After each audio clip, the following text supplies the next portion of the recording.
Overhang another week, and we are seeing another round of regulatory issues dogging the market, particularly yesterday when it came to some of those online game-related stocks. How do you manage that, and how do you mitigate the regulatory risk if you want to be a serious investor in China?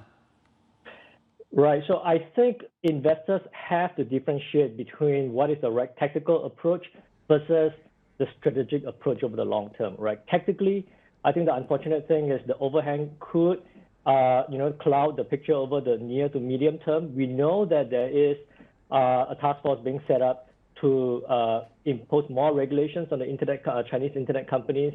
That's likely to continue for over the next few months. And also, in terms of the earnings outlook, this is likely to cause management to review the impact over the next few years as well. So we could see some earnings impact as well. And this may, this is telling us that it could be too early to try to call a bottom for the Chinese tech sector, even though some value has emerged for several notable blue chips.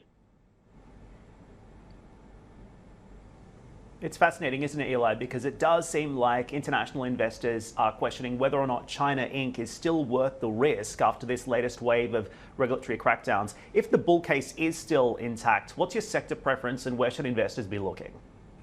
That's a great question. You're absolutely right. Now, if we step back and take a long-term horizon, the general direction of China's regulatory framework is quite clear and is quite sound, not too different from what frankly, the US and EU are trying to do with the tech giants in the market as well. We do think that while the tech sector could, the volatility could take some time to clear out, there are still opportunities in the semiconductor sector, the telco sector, for instance, and also sectors that are key to Beijing's long-term strategic goals, such as AI, 5G, renewable, infrastructure, new energy vehicles, to name a few. And these sectors are actually slated to receive increased government support, not the other way around, over the next few years. And if investors throw out the baby with the bathwater with this sell-off, this could be very attractive opportunities.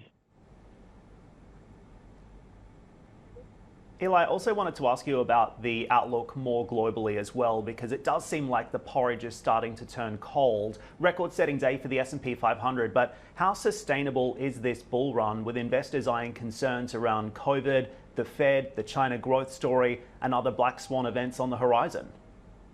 That's a great question. Now, the bull market is still intact in our view. The recovery, if you zoom out, by and large, is still intact. We are still in a growth phase right now. But of course, with the S&P not having, seen a significant correction for now almost 15 months, that scope for volatility continues to increase in the background, right? And the volatility, the scope for volatility is there due to the uncertainties from the Delta variant. And now we think that uncertainty is already starting to be reflected in the rates market. The 10-year has gone down to below the 1.2 level.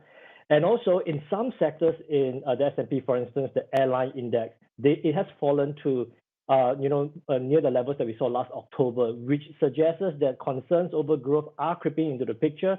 And I think over the near term, investors should be cautious about the scope for some sharp volatility.